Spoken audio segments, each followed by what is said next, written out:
नमस्कार, हरियाणा न्यूज देख रहे हैं आप और मैं हूं आपके साथ ज्योति सांगवान। हरियाणा में विधानसभा चुनाव को लेकर तैयारियों का सिलसिला तेज हो गया है और तैयारियों के बीच कांग्रेस की ओर से मैनिफेस्टो भी हरियाणा चुनाव को लेकर जारी कर दिया गया है। हरियाणा कांग्रेस के मैनिफेस्टो को लेकर खास बातचीत करने के लिए हरियाणा कांग्रेस की वरिष्ठ नेता और मैनिफेस्टो कमेटी की चेयरमैन गीता भुक्कल जी हमारे साथ मौजूद हैं। बहुत स्वागत है आपका हरियाणा न्यूज पर। धन्यवाद ज्योति। बहुत तैयारियों के साथ या एक लंबी प्रक्रिया से गुजरकर मैनिफेस्टो तैयार किया गया है। सबसे पहला सवाल ये रहेगा, क्या खास है, क्या अलग है इस बार के मैनिफेस्टो में?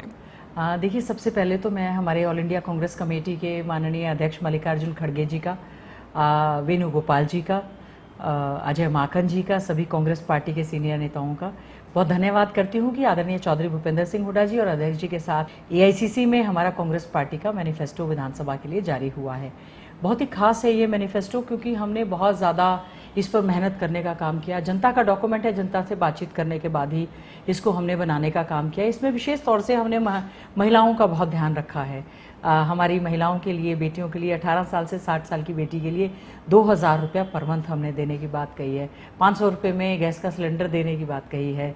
बेरोजगार युवाओं के लिए जो हमारी पक्की नौकरी की बात थी, 2 लाख जो खाली पड़े पद हैं उनको हम लोग भरने का हम लोग काम करेंगे।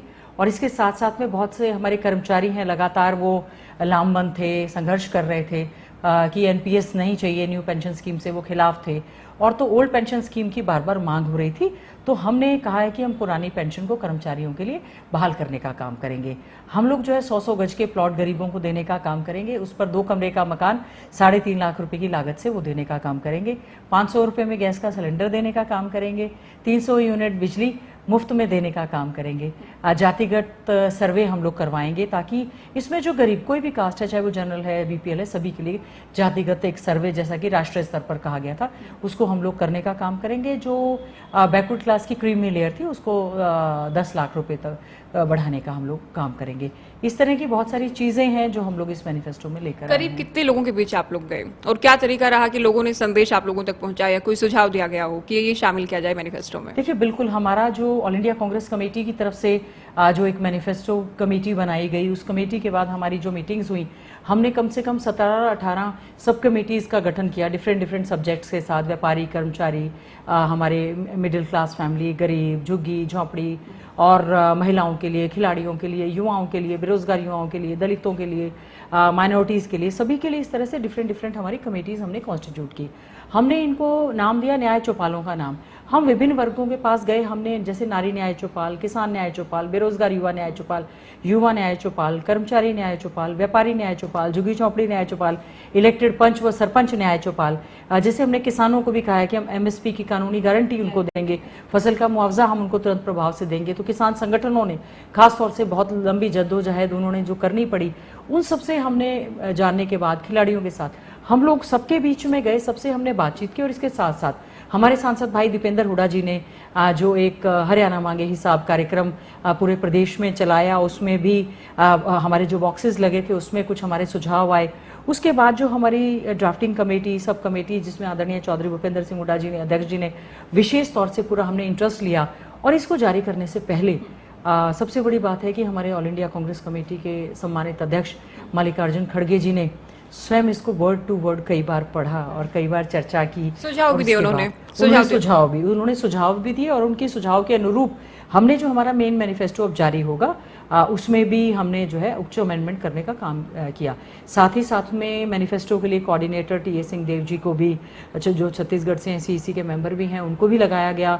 अमिताभ दुबे जी को लगाया गया। तो सभी से मिलकर हमने इसको बार बार स्टडी करने के बाद ही इसकी फिजिबिलिटी और फाइनेंशियल इम्प्लीकेशंस देखते हुए हमने हरियाणा की जनता के लिए जो है कांग्रेस पार्टी की ओर से चुनावी घोषणा पत्र की आज 7 गारंटीज जो हैं वो लॉन्च करने का काम किया है। और मैं हमारे ऑल इंडिया कांग्रेस कमेटी के सम्मानित अध्यक्ष माननीय मल्लिकार्जुन खड़गे जी का विशेष तौर से धन्यवाद करती हूँ। 7 गारंटी दी गई है। किसानों की बात करते हैं, हरियाणा किसानों की धरती है।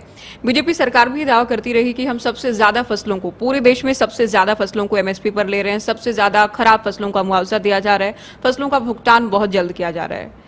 तो आप लोग कह रहे हैं एमएसपी पर कानूनी गारंटी हम देंगे। किसान आंदोलन में कांग्रेस के मुताबिक जो किसान शहीद हो गए थे उनके लिए स्मारक भी हरियाणा में बनाया जाएगा। तो आपको क्या लगता है हरियाणा की जनता किस बात को ज्यादा समझेगी या गंभीरता से लेगी, बीजेपी के दावे या फिर आप लोगों के वादे? देखिए, हमारे वायदे और हमारी गारंटी पर जनता पूरी तरह से विश्वास करेगी, क्योंकि बीजेपी के वायदे दावे जो है सबके सब वायदे सब उनके जुमला पत्र साबित होते हैं। लगातार हमारे किसान संगठन साल से भी ज़्यादा धरना प्रदर्शन करते रहे, 700 से ज़्यादा हमारे किसान शहीद हो गए। शहीद के साथ साथ में उनको बहुत ज़्यादा दिक्कतों का सामना करना पड़ा। आर्थिक विकास की रीढ़ की हड्डी है हमारा अन्नदाता, उनके साथ ऐसे व्यवहार हुआ जैसे कि पाकिस्तान और चाइना बॉर्डर पर किया जाता है। बैरिकेड्स लगा दिए, कीलें लगा दी गई, रोका गया, शंभू बॉर्डर बंद कर दिया, उनको जो है वहाँ पर आने नहीं दिया। बहुत संघर्ष किसानों ने किया है। तो हमने वादा किया है किसानों को एमएसपी की कानूनी गारंटी। जो इन्होंने मेरी फसल मेरा ब्यौरा योजना पोर्टल बनाया है, उसमें लिमिटेड सी आप फसल खरीदते हैं, हम लोग तो एक एक दाना खरीदेंगे। इन जो अनावश्यक पोर्टल्स हैं हम उनको ख़त्म करने का काम करेंगे। मुआवजा जो है तुरंत प्रभाव से, जैसे ही अब आजकल बारिश हो गई, बेमौसमी बारिश, उसकी वजह से किसानों की फसल जैसे हमारी कॉन्स्टिट्यूएंसी में पूरे प्रदेश में भी खत्म हुई, तो उसको हम तुरंत प्रभाव से देने का वायदा करेंगे। हमने वायदा किया है कि मुआवजा देंगे। साथ ही साथ में हमने ये भी घोषणा की है कि जो हमारे किसान आंदोलन के दौरान हमारे सम्मानित किसान शहीद हो गए थे, जिन्होंने अपनी शहादत दी है, हम उनको शहीद का दर्जा देंगे। और साथ ही साथ में कांग्रेस ने ये कहा था, शपथ ली थी कि हम उनके परिवार में एक सरकारी नौकरी देने का काम करेंगे। साथ ही साथ में उन सब की याद में जहां भी हमारे शंभू बॉर्डर, टिकरी बॉर्डर, जहां भी हमारे किसान भाई, किसान संगठन कहेंगे, वहीं पर ही उनकी याद में एक स्मारक भी बनाने का काम करेंगे। ओपीएस हरियाणा में भी आप लोग बहाल करने का वादा कर रहे हैं, क्या ये फिजिबल होगा? दूसरे राज्यों में जहां जहां वादा किया वहां क्या स्थिति है अभी? देखिए, जहां जहां भी कांग्रेस पार्टी की सरकार बनी है, सब जगह पर हमने ओपीएस की पुरानी पेंशन को बहाल करने का काम किया है। अभी सरकार ने यूपीएस जैसे एनपीएस की जगह यूपीएस लेकर आए, तो हमारे सभी के सभी कर्मचारी संगठन जो हैं इसका पूरी तरह से लामबद्ध होकर विरोध कर रहे हैं। जब जब उन्होंने विधानसभा में जाने की कोशिश की, जब जब उन्होंने मुख्यमंत्री निवास का घेराव करने की कोशिश की, इस सरकार ने लाठियों से, डंडों से, आंसू गैस से, पानी की बौछारों से कर्मचारियों का स्वागत किया है। और फिर मुख्यमंत्री जी कहते हैं मैं इनकी चूड़ी टाइट कर दूंगा। तो हम, ये सरकार जो है, कर्मचारी तो चलाते हैं, कर्मचारियों की बात को सुना जाना चाहिए। हमने ये बार बार घोषणा आदरणीय चौधरी भूपेंद्र सिंह हुड्डा जी ने हर बार कही है कि हम कर्मचारियों की पुरानी पेंशन को बहाल करेंगे। इसको लेकर हमने एआईसीसी में पूरी तरह से बातचीत की। आदरणीय अध्यक्ष जी से हमारी इस विषय में पूरी बातचीत हुई और हमने ये कन्विंस किया, जहाँ भी कांग्रेस पार्टी की सरकार आई है, चाहे वो छत्तीसगढ़ की बात थी, चाहे हमारा जो हिमाचल की बात है, चाहे राजस्थान में भी ओपीएस को लागू करने की बात कही थी और कानूनी रूप देने की बात कही थी, उसी पर, क्योंकि हमारा वायदा है, कर्मचारियों को हमारा वायदा था, उसी के अनुरूप हमने इसको गारंटी में बदलते हुए ये कहा है कि हम एनपीएस को खत्म करेंगे और पुरानी पेंशन को बहाल करने का, कर्मचारियों की इस मांग को पूरा करने का काम करेंगे। आप लोगों ने एक और वादा किया गरीबों के लिए, शुरुआत में आपने जिक्र भी किया, गरीबों को प्लॉट्स दिए जाएंगे, 2 कमरों के मकान भी बनाकर दिए जाएंगे। लेकिन बीजेपी ये कहती है, हाल ही में हमने भी शुरुआत की है इस बात की। आप लोग हालांकि इससे पहले ये भी कहते हैं कि हुड्डा सरकार में ये होता रहा था और देखा देखी अभी बीजेपी ने किया था चुनाव आते आते, तो इसमें क्या अंतर देखा जाए फिर? देखिए, आदरणीय श्रीमती सोनिया गांधी जी झज्जर में एनटीपीसी का थर्मल पावर प्लांट झाड़ली में, मेरी कॉन्स्टिट्यूएंसी है जो, उसमें वो आई थी और वहां पर उन्होंने महात्मा गांधी ग्रामीण बस्ती योजना के तहत 100 गज के प्लॉट की घोषणा की थी, जैसा कि इंदिरा गांधी जी के समय में गरीबों को 100 गज के प्लॉट दिए गए थे। उसी तर्ज पर आदरणीय चौधरी भूपेंद्र सिंह हुड्डा जी जो प्रदेश के मुख्यमंत्री थे, हमारी सरकार के समय हमने 3,94,000 प्लॉट जो हैं लोगों को दे दिए थे और उन्होंने मकान बनाने शुरू कर दिए थे। करीबन 7 लाख लोगों की हम लोग रजिस्ट्री कर चुके थे और ये जैसे ही सरकार बदली, इस सरकार ने वो जिनको रजिस्ट्री भी की थी उनको भी पोजेशन देने का काम नहीं किया। 100 गज की प्लॉट तो छोड़िए, उनको पोजेशन नहीं दी, 1 इंच 1 सेंटीमीटर गरीब को इन्होंने जगह नहीं दी। लगातार 10 साल तक हम लोग ये मांग विधानसभा के अंदर करते रहे, हमने प्रश्न भी लगाए, कॉल अटेंशन भी लगाए और 0R में भी सभी विधायकों ने, चौधरी भूपेंद्र सिंह हुड्डा जी जो कि लीडर ऑफ अपोजिशन है, उनके नेतृत्व में हमने बार बार ये कहा कि गरीब, उसमें शेड्यूल कास्ट है, बैकवर्ड क्लास है, बीपीएल है, सभी बीपीएल कोई प्लॉट हम 36 बिरादरी के लोगों को दे रहे थे, एक छत देने की बात कर रहे थे। बीजेपी तो केवल जुमला करती रही, छत देने की बात उन्होंने नहीं दी। हमने जो दी, बीजेपी ने 10 साल तक हमारी कोई सुनवाई नहीं की। जब लोकसभा के चुनाव में उनको ये लगा कि लोगों ने मन बदल दिया है, बीजेपी से उनका मोह भंग हो चुका है, तब उसके बाद क्योंकि खट्टर साहब पहले मुख्यमंत्री थे, मना करते रहे हम नहीं देंगे, और नायब सैनी जी भी मना करते रहे। जब उनको लगा कि लोगों की मांग है, तो उसके बाद दिखावा करने के लिए, दिखावा मात्र के लिए, हो सकता है एक आधे को रजिस्ट्री दे दी होगी।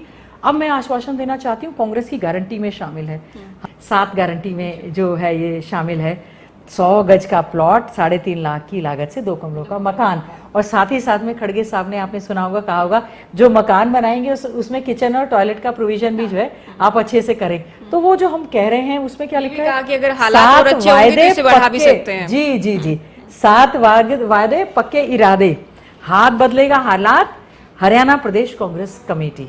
तो ये हमने जो मैनिफेस्टो देखिए जारी किया है, ठीक है। मुझे खुशी है कि ऑल इंडिया कांग्रेस कमेटी के अध्यक्ष जी ने आदरणीय चौधरी भूपेंद्र सिंह जिम्मेदारी आपको दी। हाँ, जिम्मेवारी मिली और उस जिम्मेवारी का निभाने का हमने एक प्रयास भी किया। और आम जनमानस, तो कुछ लोग पूछ रहे थे कि सिग्नेचर्स हैं, ठीक है, सीएलपी लीडर और पार्टी के अध्यक्ष के इस पर सिग्नेचर्स हैं, तो हमने जो है आपके सिग्नेचर भी इस पे नहीं, क्योंकि मैं तो केवल मैनिफेस्टो कमेटी की अध्यक्ष हूँ, उनके सिग्नेचर्स हैं, सीएलपी लीडर के हैं और पीसीसी अध्यक्ष के, और पीसीसी अध्यक्ष के इस पर सिग्नेचर हैं, और ऑल इंडिया कांग्रेस कमेटी के अध्यक्ष जी ने इसको जो है इन वायदों को करने का काम किया है। तो हम हर गरीब को, बहन बेटी को, इसके मान सम्मान के लिए हम 300 यूनिट बिजली हमने मुफ्त देने का काम किया है राजस्थान की पैटर्न पर, क्योंकि देखिए स्वास्थ्य सेवाएं हरियाणा में आज के समय में चरमरा चुकी हैं। इन्होंने वादा किया था हर जिले में हम लोग मेडिकल कॉलेज देंगे, इन्होंने वादा किया था हर जिले में नर्सिंग कॉलेज देंगे, पैरामेडिकल की इतनी सुविधाएं कम हुई, उल्टा नीट पास बच्चों को इन्होंने इनजस्टिस किया, लाठीचार्ज किया, इतनी ज़्यादा फीस बढ़ा दी, इतना ज़्यादा बॉन्ड कर दिया कि जो टॉपर्स थे नीट बच्चे जो कर रहे थे वो डॉक्टर्स में यहाँ पर नहीं आए, सुपर स्पेशलिटी कैडर की बार बार मांग उठती रही। तो हमारे यहाँ पर स्वास्थ्य सेवाएं पूरी तरह से चरमरा चुकी हैं, तो इसलिए हमने कहा है हम स्वास्थ्य सेवाओं को भी सुदृढ़ करेंगे, साथ ही साथ में राजस्थान की चिरंजीवी योजना के पैटर्न पर, जो कि आदरणीय अशोक गहलोत जी की एक स्कीम थी, उसी को एज इट इज ही हमारे ऑल इंडिया कांग्रेस कमेटी के घोषणा पत्र में ये शामिल था, उसको हम हरियाणा में भी जो है लाने की गारंटी हम कर रहे हैं। और हमारा प्रयास रहेगा कि हरियाणा में शिक्षा चिकित्सा दोनों बहुत अच्छी रहेगी।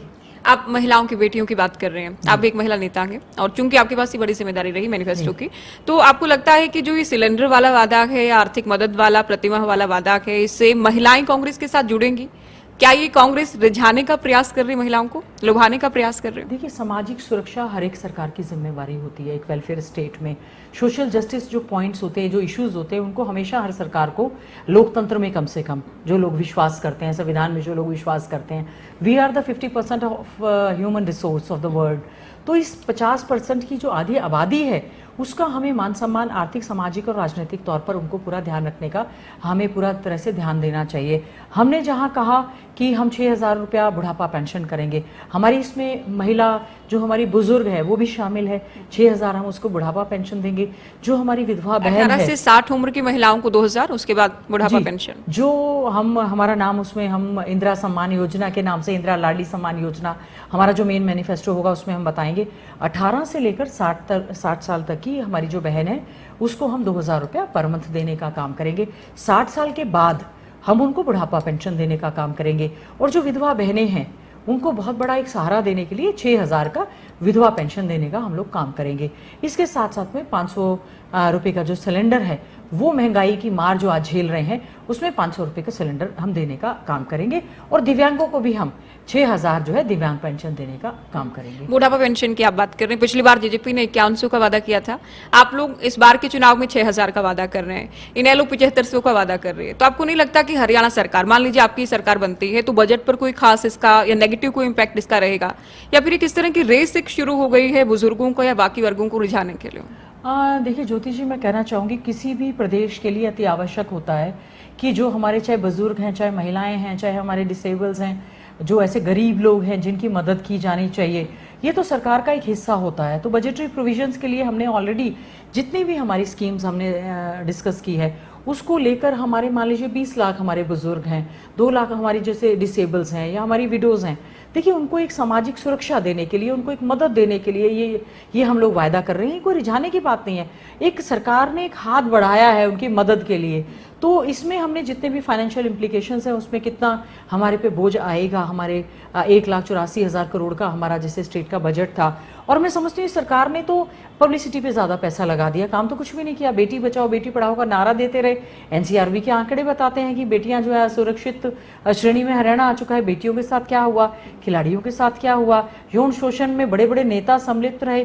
तो इसलिए हमारी जिम्मेवारी जेंडर बजटिंग, अगर मैं कहूँगी तो महिलाओं को विशेष तौर से हमने जेंडर बजटिंग के तहत एक प्रयास किया है, और हमने हमारे सभी शीर्ष नेतृत्व से और हमारे कांग्रेस के माननीय अध्यक्ष जी से, मल्लिकार्जुन खड़गे जी से, आदरणीय चौधरी भूपेंद्र सिंह हुड्डा जी से हमने इस एक एक पॉइंट पर फाइनेंशियल इम्प्लीकेशंस के साथ हर एक स्कीम पर डिस्कस किया है और हम लोग पूरी तरह से वायदा करते हैं जो गारंटी कांग्रेस ने की है उसको हम लोग पूरी तरह से पूरा करने का प्रयास नहीं। केवल आप कह रहे हैं कि शायद कांग्रेस की सरकार तो बनेगी क्योंकि लोगों ने मन बना लिया है कि जो बीजेपी के लोग जो है जिस प्रकार से मुख्यमंत्री को बदल देना, मुख्यमंत्री का चेहरा बदल देना, मंत्रिमंडल बदल देना, डिप्टी चीफ मिनिस्टर को हटा देना, सबकी टिकटें काट देना, मंत्रियों को हटा देना, विभाग बदल देना, उथल पुथल जो बीजेपी में चल रही है, लोग बहुत परेशान हैं। यही कारण है कि लोकसभा के चुनाव के दौरान 47.6% जो है कांग्रेस को लोगों ने वोट देने का काम किया है। और अब मौजूदा मुख्यमंत्री नायब सिंह सैनी जी, हम उनकी बहुत इज्जत करते हैं क्योंकि वो प्रदेश के मुखिया हैं, बड़ी बड़ी फेंकते हैं, बहुत बड़ी बड़ी फेंकते हैं। इतनी बड़ी बड़ी फेंक रहे थे तो वो करनाल से अपनी सीट छोड़कर लाडवा क्यों चले गए? मुख्यमंत्री हैं, कहने 56 दिन है, 56 इंच का सीना, 56 दिन, तो उनको तो लड़ना चाहिए था मैदान में डटकर। अब मुकाबला कड़ा हुआ है। आप लोग क्या वजह मान रहे हैं क्यों सीट चेंज की गई है? देखिए, कहीं से भी चुनाव लड़ेंगे वो चुनाव हारेंगे, उनको लग रहा है क्योंकि लोग बीजेपी के खिलाफ हो गए हैं। देखिए, मुख्यमंत्री हैं, बड़ी बड़ी घोषणाएं की, बड़ी बड़ी ऐड दे रहे हैं मीडिया में, बड़े बड़े अखबारों में ऐड दे रहे हैं, धरातल पर तो कुछ नहीं है। हम लोग कांग्रेस के विधायक हैं, हमारे क्षेत्र के साथ इतना भेदभाव किया तो मुख्यमंत्री जी अच्छा होता कि जो वायदे किए हैं उनको निभाने का काम करते रहे। उन्होंने अपने 56 दिन जो हैं पूर्व मुख्यमंत्री मनोहर लाल खट्टर जी की योजनाओं परियोजनाओं को पलटने में ही अपना समय जो है ज्यादातर लगाने का काम किया। युवाओं को लेकर बात करते हैं, युवाओं को लेकर भी वादा है, सरकारी पद जो खाली है उनको भरा जाएगा, लेकिन बीजेपी बार बार ये कहती पर्ची खर्ची का सिस्टम चलता था कांग्रेस में, हमने खत्म किया है। और इस बात पर कहीं ना कहीं नीरज शर्मा जो आपके फरीदाबाद एनआईटी से विधायक हैं, उन्होंने मुहर लगा दी है, पर्ची खर्ची को लेकर उनका बयान वायरल है, क्या कहेंगे? देखिए, नीरज शर्मा जी के को मैंने ज्यादा ध्यान से नहीं सुना, लेकिन तोड़ मरोड़ कर कहा होगा। लेकिन बीजेपी की सरकार में भ्रष्टाचार पूरी तरह से लिप्त है।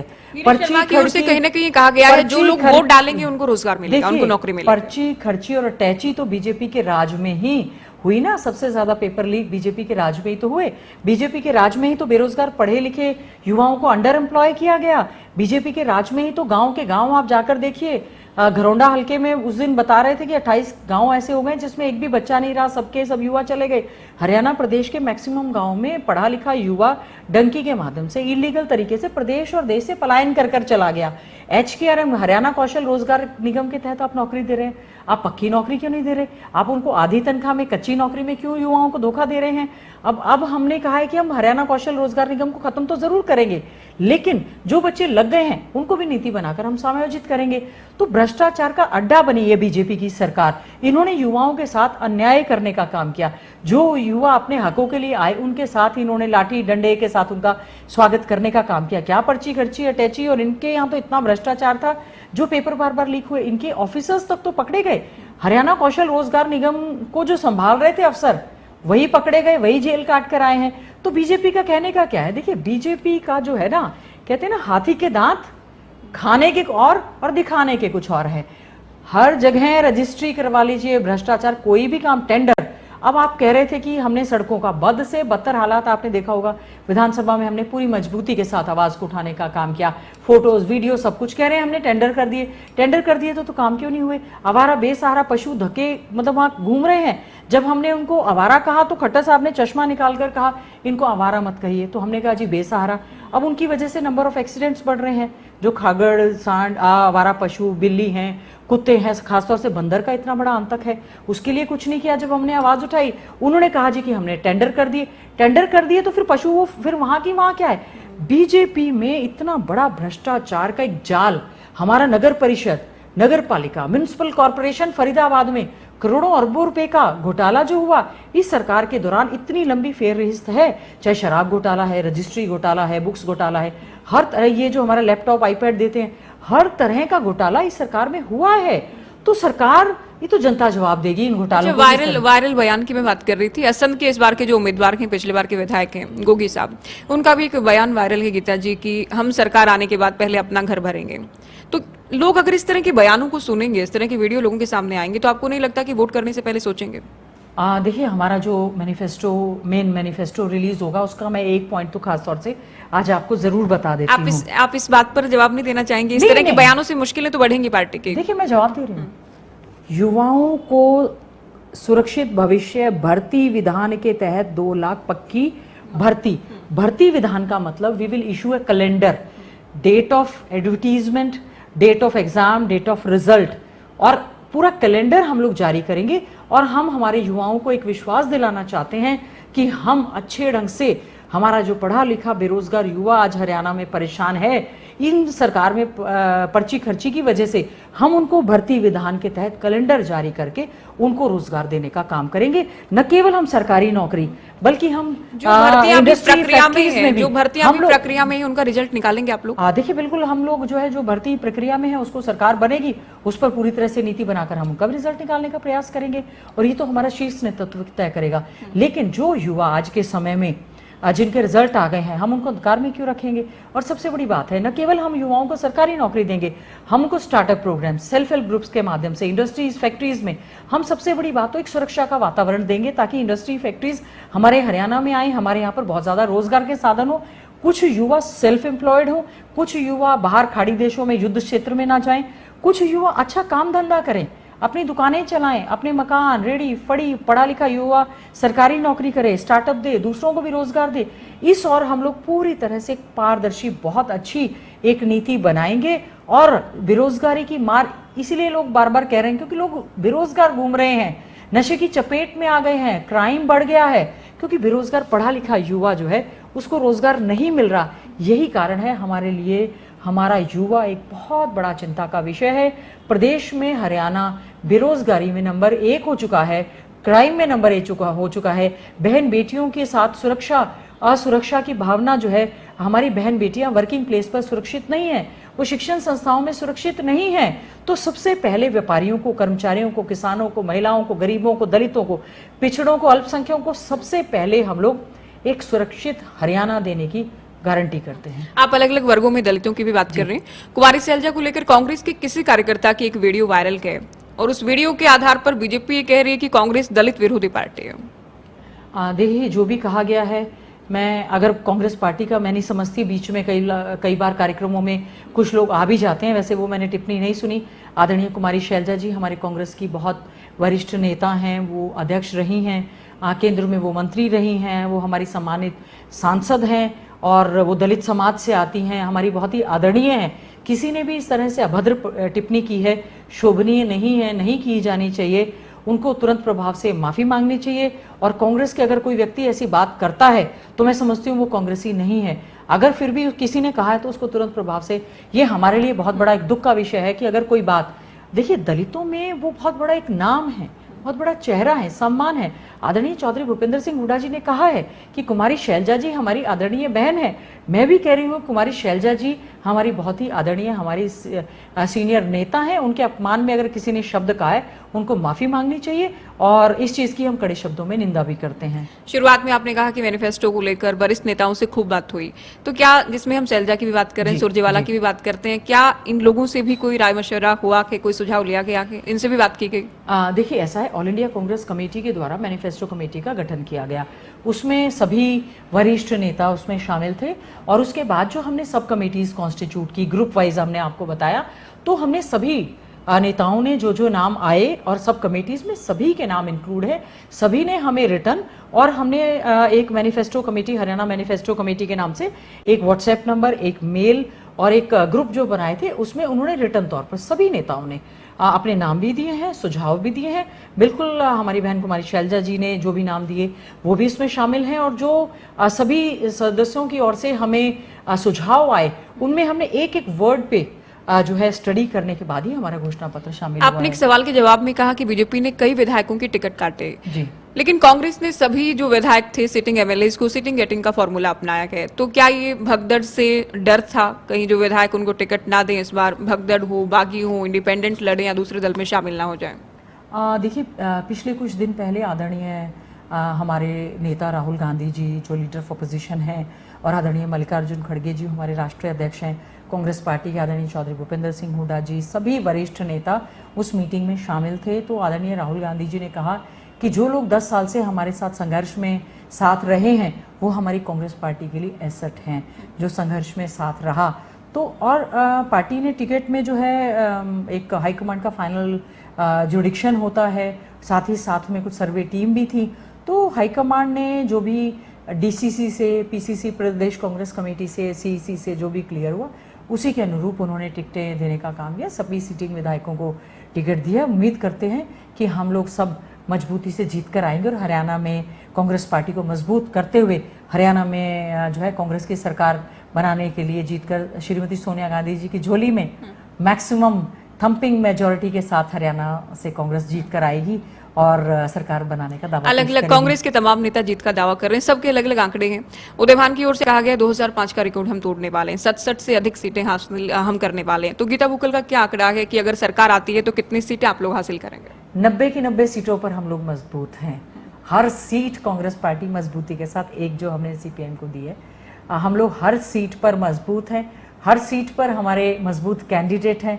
मजबूती के साथ कांग्रेस पार्टी अपने वायदों के साथ, अपनी गारंटीज के साथ, अपने घोषणा पत्र के साथ लोगों के बीच में जा रही है। न केवल चुनावी समर में, उससे पहले भी हाथ से हाथ जोड़ो, हर घर कांग्रेस, घर घर कांग्रेस संघर्ष, विधानसभा से लेकर विधान सड़क तक हमने आम जनमानस की लड़ाई को लड़ने का काम किया है। तो जनता ने मन बना लिया है कि बीजेपी जा रही है और कांग्रेस आ रही है। हमने लिखा है हाथ बदलेगा हालात, तो हाथ बदलेगा हालात, पक्का प्रदेश के हालात बदलेंगे। प्रदेश को, हरियाणा प्रदेश को एक नंबर का राज्य बनाने के लिए हम लोग प्रतिबद्ध हैं, कटिबद्ध हैं, मेहनत करेंगे और सारी सीटों पर अच्छे से चुनाव लड़ने का काम करेंगे और जीत कर आएंगे। मुख्यमंत्री किसे देख रहे हैं आप? भूपेंद्र हुड्डा? देखिए, भूपेंद्र हुड्डा जी बहुत वरिष्ठ नेता हैं, 2 बार के मुख्यमंत्री रहे हैं, लीडर ऑफ अपोजिशन है, मजबूती से कार्य कर रहे हैं। और बाकी जो फाइनल फैसला है, जैसा कि कांग्रेस हाईकमांड की अपनी जुडिक्शन होती है, बहुत सीनियर है। मुख्यमंत्री के तौर पर चौधरी भूपेंद्र सिंह हुड्डा जी का नाम सब लोग लेते हैं, हम भी ले रहे हैं। बाकी जब हमारी शैलजा भी इच्छा रखती हैं, जो अभी आप कह रही थी कि हमारी बहुत सम्मानित नेता हैं पार्टी की, ठीक है, देखिए, वो भी कहीं ना कहीं चंडीगढ़ जाने का, सीएम की कुर्सी का ख्वाब देखते हैं। कुमारी शैलजा जी हमारी वरिष्ठ नेता हैं, उन्होंने भी ये बात कही है।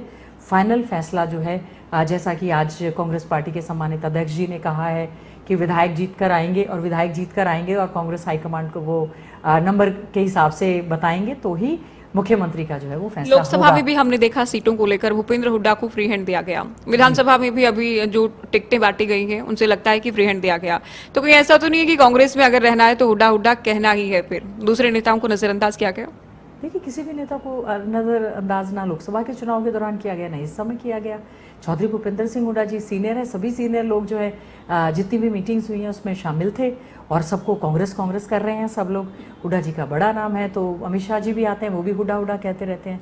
तो हुड्डा जी की भी राजनीति उतनी पुरानी है जितनी कांग्रेस पार्टी ही है। क्या वजह आप मानती हैं कि भूपेंद्र हुड्डा सबके निशाने पर रहते हैं और दूसरे दलों के लोग कहते हैं कि कांग्रेस केवल पिता पुत्र की पार्टी रह गई है? उन्हें क्या जवाब देंगे? देखिए, क्यों कहते हैं पता नहीं। हमारे सांसद भाई दीपेंद्र हुड्डा जी 5 बार के सांसद हैं, रिकॉर्ड थंपिंग मेजॉरिटी के साथ वो जीते हैं।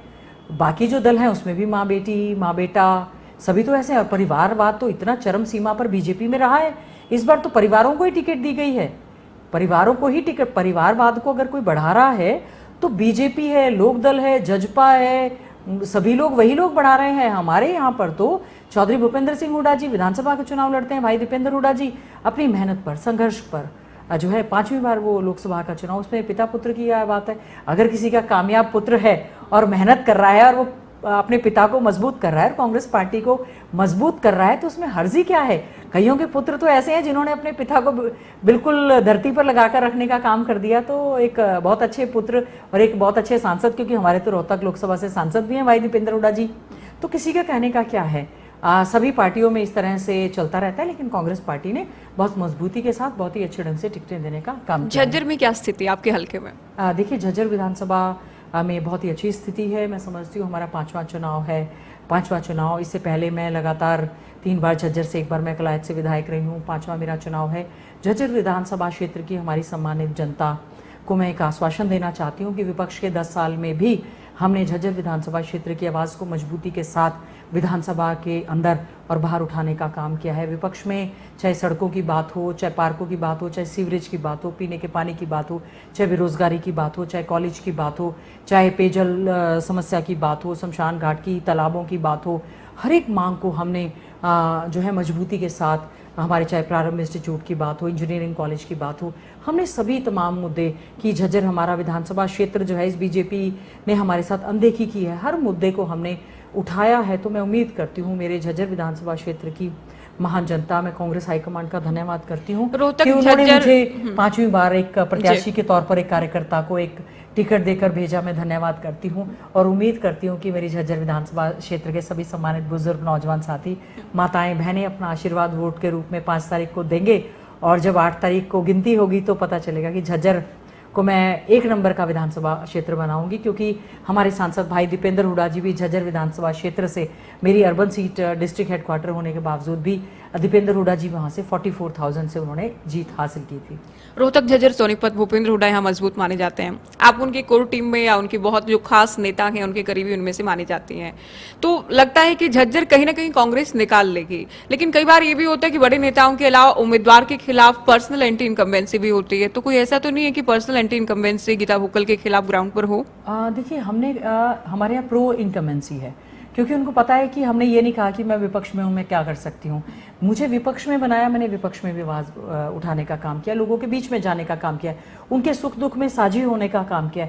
फिर भी अगर किसी को ऐसा लगता है तो हाथ जोड़कर प्रार्थना करूंगी कि सरकार आ रही है हरियाणा के हित में, झज्जर के विकास के लिए कांग्रेस को वोट दे। वो मुझे अपनी बहुत बहन बेटी मानते हैं, आशीर्वाद देते हैं और मैं समझती हूँ जनता के बीच में और जनता का आशीर्वाद मेरे लिए बहुत मायने रखता है।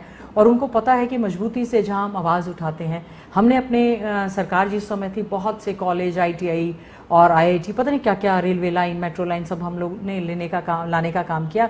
आने वाला समय कांग्रेस के लिए मजबूत होगा, कांग्रेस की सरकार बनेगी और चौधरी भूपेंद्र सिंह हुड्डा जी ने जिस प्रकार से, अब कहते हैं रोहतक क्या, पूरे संपूर्ण हरियाणा में विकास कराए, तो मैं समझती हूँ झज्जर में सांसद भाई दीपेंद्र हुड्डा जी के साथ मिलकर और मैं स्वयं झज्जर के विकास में 4 चांद लगाने का काम करेंगे। अंतिम सवाल, आपके मुताबिक कांग्रेस की सरकार आ रही, भूपेंद्र हुड्डा CM बनने जा रहे हैं जी। तो क्या इस सरकार में आगामी जो भी कैबिनेट, आपके मुताबिक कह रही हूँ मैं, क्या गीता भुक्कल खुद को कैबिनेट में देखती हैं? एक बार फिर से मंत्री खुद को देखती हैं? देखिए, ऐसा है कि मैं कांग्रेस की कार्यकर्ता हूँ, मजबूती से कांग्रेस पार्टी की लड़ाई लड़ने का काम करती हूँ।